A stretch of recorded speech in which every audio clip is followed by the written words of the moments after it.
It was just going to be another show. But in the last scene of Perry Mason, there was a shocking betrayal that no one in the group could believe. Raymond Burr was begged by CBS to shoot one more season in color, but they turned him down without even calling him. When the team found out the show was over for good, they were still filming. In an odd turn of events, the person who played Perry Mason showed up to play the judge in the very last courtroom scene ever shot. Real tears were caught on camera as 9 years of TV history came to an end, with a secret that no one was meant to know. Earl Stanley Gardner did not believe in Hollywood. He saw what they did to the thing he made, the Perry Mason. The 1930s movies didn't get to the heart of the characters. It was even worse on the radio show. It turned his tough courtroom stories into soap show filler. Gardner didn't like it at all, so he took Mason out of a project and promised that no one else would use his character again unless he was in charge. Gail Patrick then showed up. There was more to her than just her Hollywood name. She had learned about law. She had been in more than 60 movies. It was most important that she knew what Gardner wanted because her husband was Gardner's writing agent. She got close enough to the man that she could talk to him. She paid attention, followed his rules, and slowly won his trust. Gardner's own production company, Piano Productions, was born because of that trust. Gail was named president, making her one of the first women in TV history to hold that role. CBS didn't want Perry Mason when they pitched it to them. They wanted it to be real and exciting, like a soap show. But Patrick quickly stopped that. She knew that the stress of a real courtroom scene would break any actor. Still, CBS went with their soap show idea and made The Edge of Night. It was on for years, but it wasn't about Perry Mason. As Patrick pushed for something smarter, episodes, like those on I Love Lucy, were shot. That way, each show could be improved and put on again and again for years. She was right. It changed how courtroom plays were made and made Perry Mason stand the test of time. They did what they said they would do in 1956. They paid their own money to film the pilot episode, which was called The Case of the Moth-Eaten Mink. About $100,000 was spent on it. It was a huge risk, but the product spoke for itself. Gardner was shocked. He told Gail in a letter that what he saw shocked him. Someone had finally understood what he meant for the first time. It wasn't easy to find the right person to play Mason, though. Tests were done on big people. People like Fred MacMurray, Richard Carlson, and even William Holden. But there was always something wrong.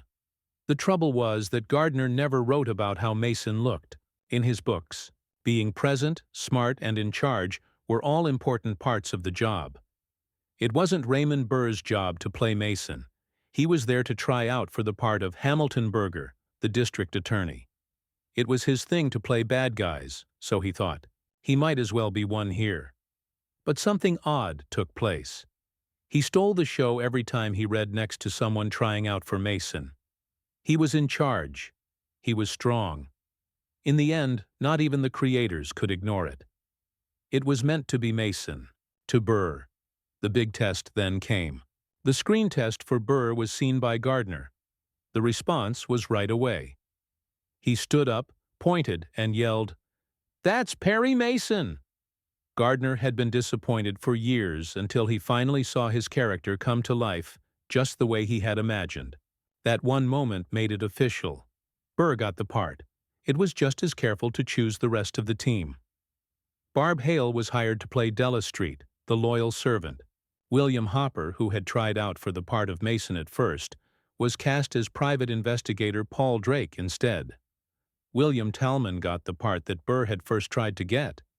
Bergerer was the DA, but Mason was always too strong for him to play against.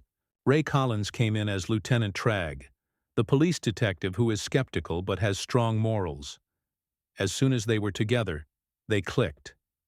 The two of them had chemistry, and people felt it right away when the show first aired in 1957. Burr was dedicated in more ways than one.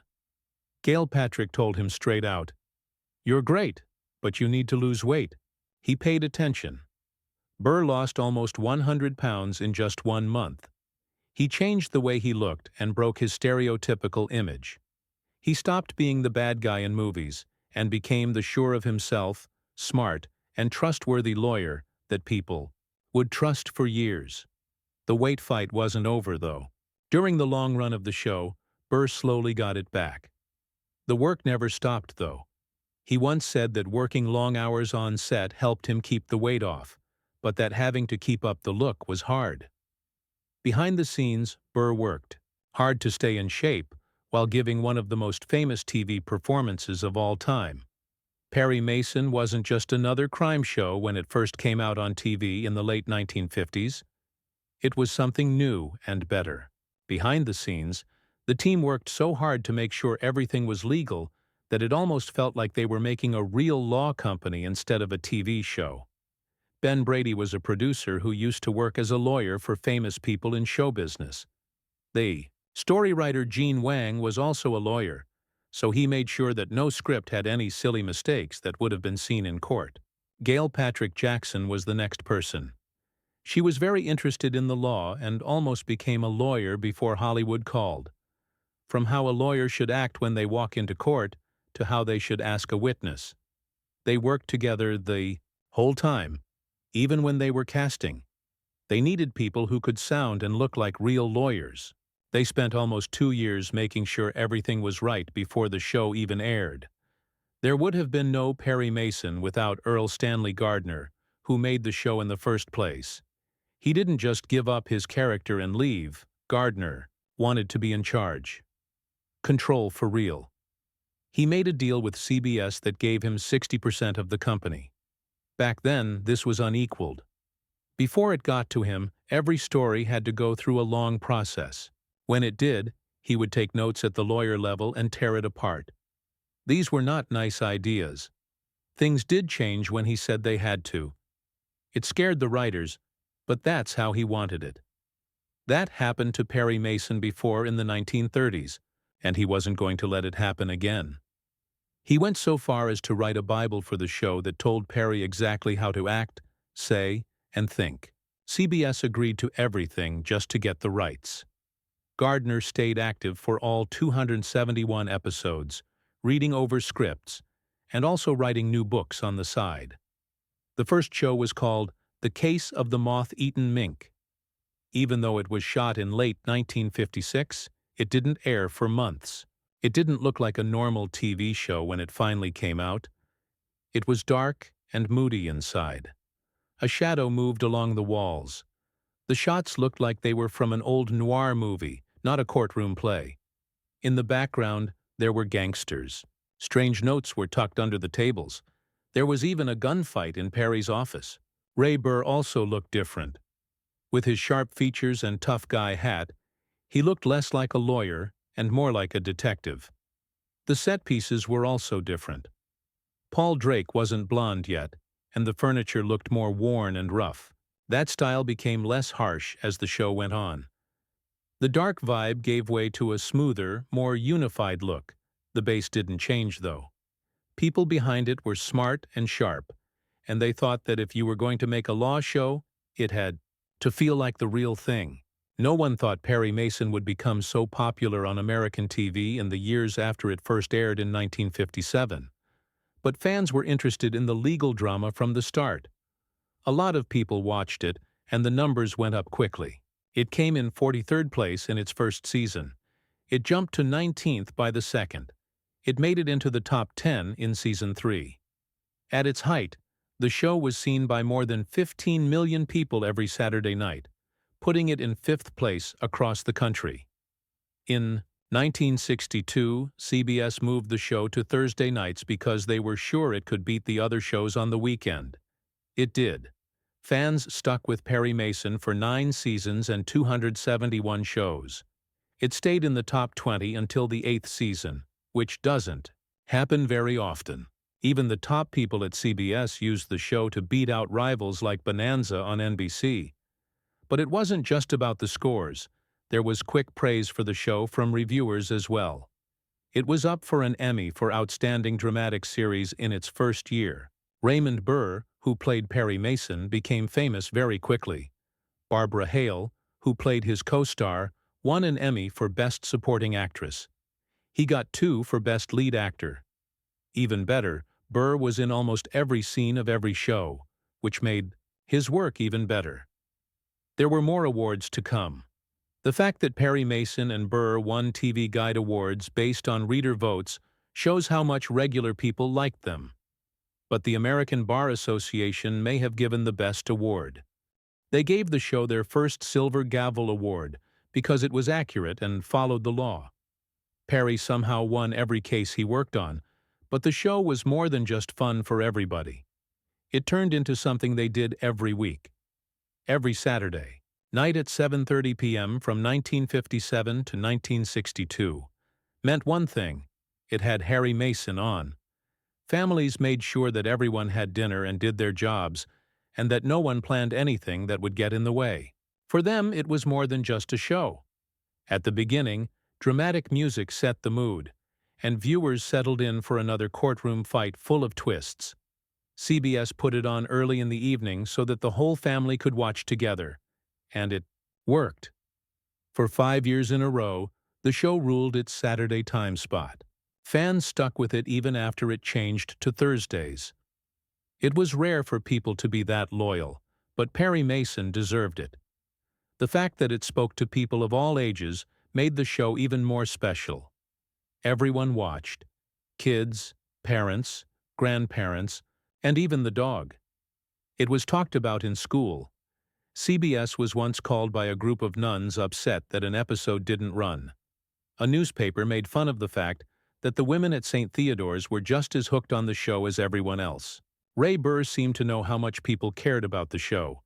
He went to see friends in hospitals, answered their letters, and never forgot how much they loved him. The show ran from 1959 to 1966, so fans saw it through almost a decade of their lives. Some people had grown up with it. Kids who began watching when they were in elementary school were adults when the last case was over. Their love didn't end there either. When the TV movies came out in 1985, those same fans came back right away, showing that Perry Mason wasn't just a hit show. It changed people's lives for a long time. Back when TV was at its best, Perry Mason was unbeatable. There was a pattern to every event. Perry always had something new to say in court. Someone died, and someone was blamed. He was the hero who never lost every week. But in 1963, something terrible happened. Everything was turned upside down by one event. In the case of the death sentence, Mason lost a case. Janice Barton, his client, was found guilty of killing her aunt and given the death penalty. Perry's string of good luck ended just like that. People couldn't believe what they saw. Perry didn't leave, though. He went back in, determined to find out what was going on. Jane had lied about where she was that night, it turned out, and the real killer had switched her medications to set her up. People were so scared by the episode that it wasn't shown again for more than 20 years. After a long break, it finally played again in 1988. After only a few years, the show did something else brave.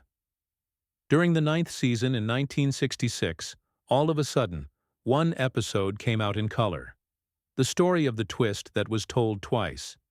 It had a totally different look. No longer was the courtroom feel black and white. In this case, a group of crooks took Perry's car right down to the metal.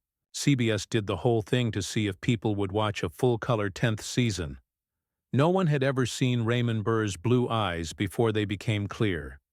But things weren't always easy. It looked like pink foam when fake blood was used. Some fans also thought the color made it look fake, like a play. One watcher said it made them think of the first time they saw Bonanza in color. It didn't seem real. The show was canceled right after that episode, so it was the only one that was colored. Before the end of 1959, Harry Mason did something that wasn't common at the time. Japanese artists and characters were at the center of the Blushing Pearls case. Noah McCarthy played the accused, and a young George Takei also showed up, which was a long time before Star Trek. The episode was set in Little Tokyo and had scenes in Japanese restaurants. The music was influenced by traditional styles, and the plot didn't make fun of the culture. The show even had Bill Walker, who played a night watchman and was the first black actor to have a speaking role on the show.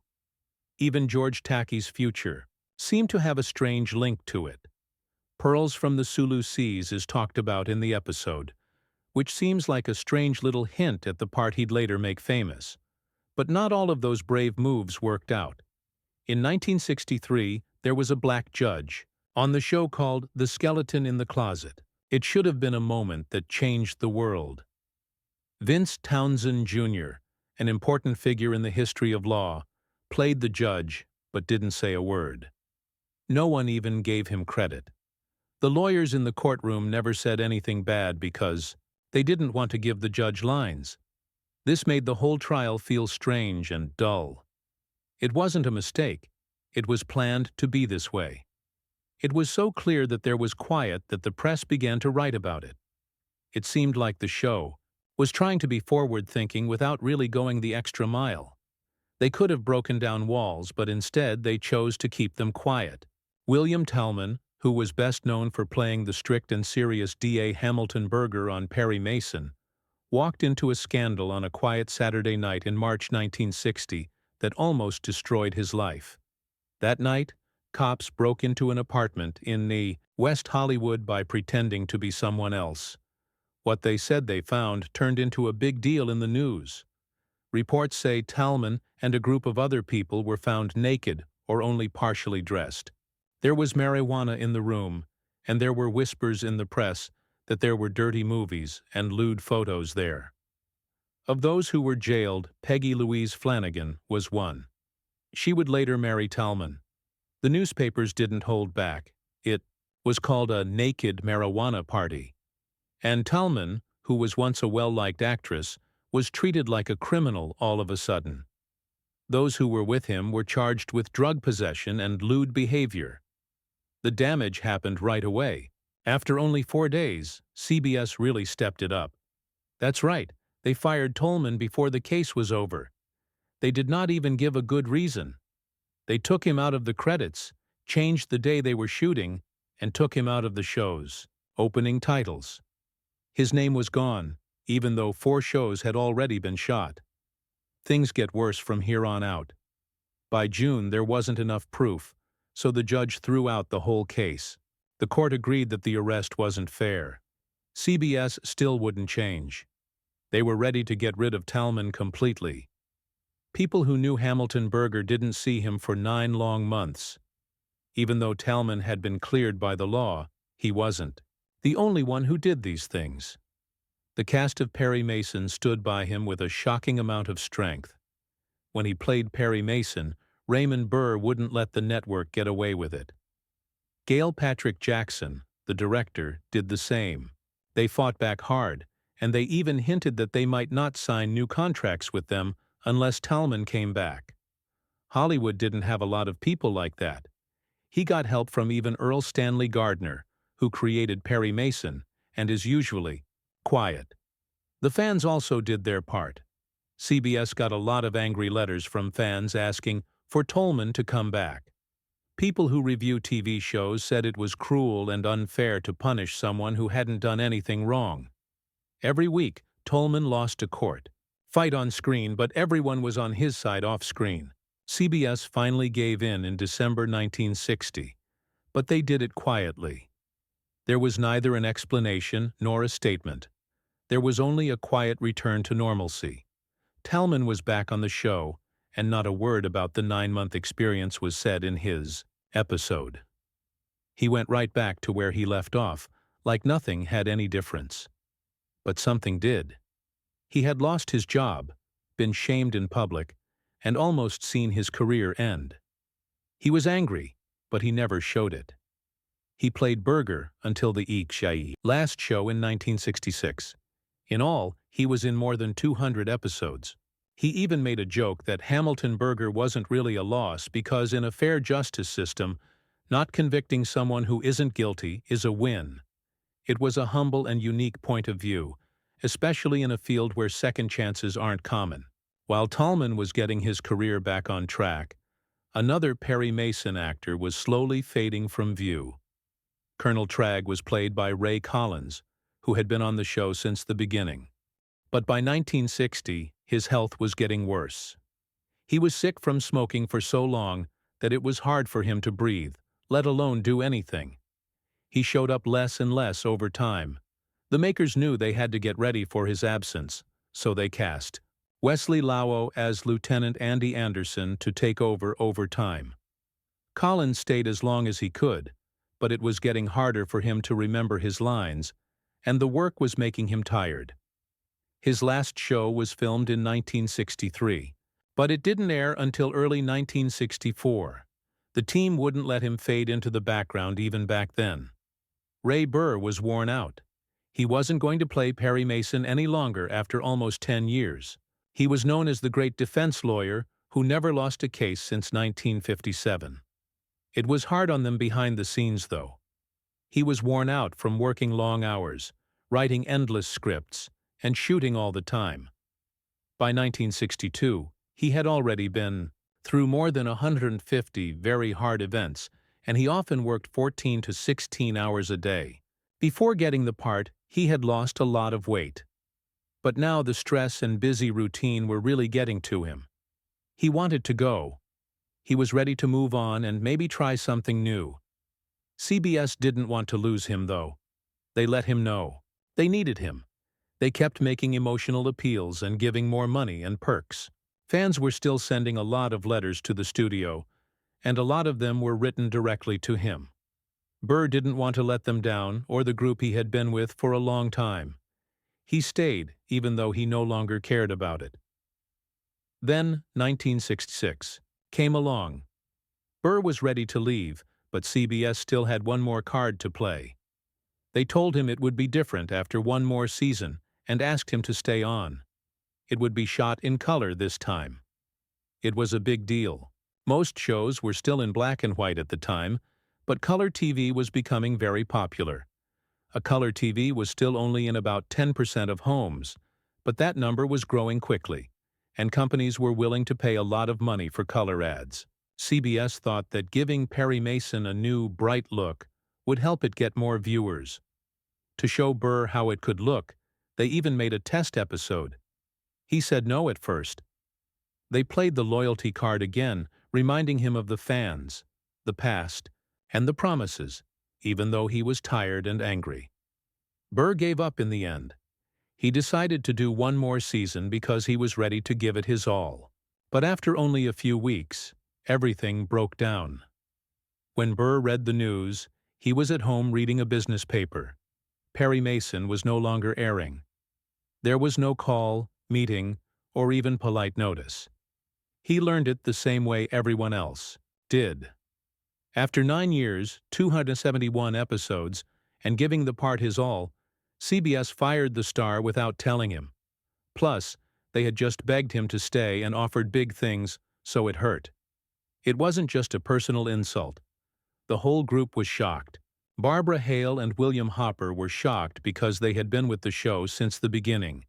It got even worse when the news came out while they were filming the last show. That last story, the case of the final fade-out, took on a strange meaning. The crew showed up on camera, and early Stanley Gardner, the original author, even played the judge in the last scene. There was a strange, sad energy to the whole shoot. It seemed like the end came too quickly and without any respect. In reality, it had been clear for a year. In 1965, CBS did something risky that almost certainly would not work out. For some reason, they moved Perry Mason from its Thursday night home time slot to right next to Bonanza, which is the most popular show on TV right now. At one point in the late 1950s, Harry Mason had higher numbers than Bonanza.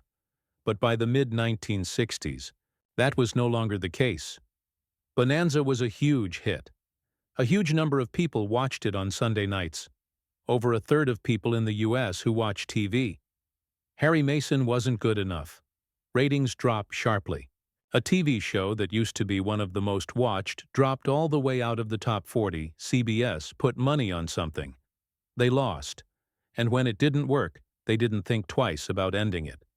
The last episode of Perry Mason was shot in a very busy week in April 1966, from April 12th to April 19th. That week was more than just the end of a TV show. The race was over. For 9 years in a row, the cast and crew had to work around one of the busiest schedules ever seen on TV. They had filmed 271 shows since April 1957. Also, each one wasn't cheap. Back then, each one cost about $100,000. Now, that amount of money is about $830,000. However, Raymond Burr felt the stress the most.